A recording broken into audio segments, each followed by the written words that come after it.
کیا کوئی بے جان درخت عدالت میں گواہی دے سکتا ہے؟ بظاہر یہ بات ناممکن لگتی ہے، لیکن تاریخ اسلام کے ایک ذہین قاضی نے اس ناممکن کو ممکن بنا کر دکھایا۔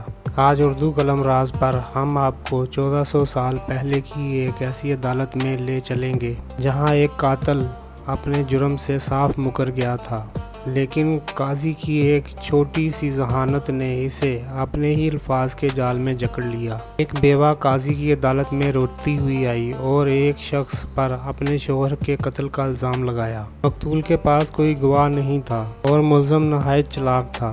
اس نے عدالت میں کھڑے ہو کر بڑے سکون سے کہا، قاضی صاحب، میں تو اس مقتول کو جانتا تک نہیں، اور جس جگہ کے قتل کا یہ ذکر کر رہی ہے، میں نے تو زندگی میں وہ جگہ دیکھی ہی نہیں۔ بظاہر انصاف کے تمام راستے بند نظر آ رہے تھے، کیونکہ اسلامی قانون کے مطابق گواہوں کے بغیر سزا نہیں دی جا سکتی۔ قاضی نے بیوہ سے پوچھا، تمہارا شوہر کس جگہ قتل ہوا؟ اس نے روتے ہوئے بتایا کہ بستی سے دور ایک خاص پیپل کے درخت کے نیچے۔ قاضی نے ایک لمحہ سوچا اور پھر ایک ایسا حکم دیا کہ پوری عدالت دنگ رہ گئی۔ انہوں نے بیوہ سے کہا، جاؤ اس درخت کو میرا حکم سناؤ، قاضی تمہیں گواہی کے لیے بلا رہا ہے۔ ملزم یہ سن کر دل ہی دل میں ہنسنے لگا کہ بھلا ایک درخت کیسے چل کر آئے گا، لیکن قاضی نے اسے حکم دیا کہ جب تک وہ عورت واپس نہ آئے تم یہیں کٹہرے میں بیٹھے رہو گے۔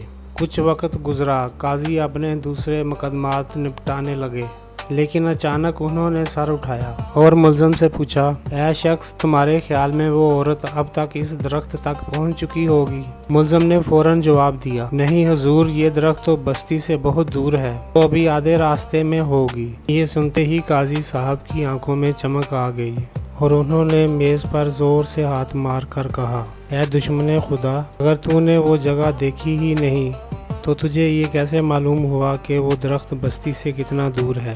ملزم کا چہرہ زرد پڑ گیا اور وہ پسینے میں شرابور ہو گیا۔ اس کی اپنی زبان نے اس کا جھوٹ بے نقاب کر دیا تھا۔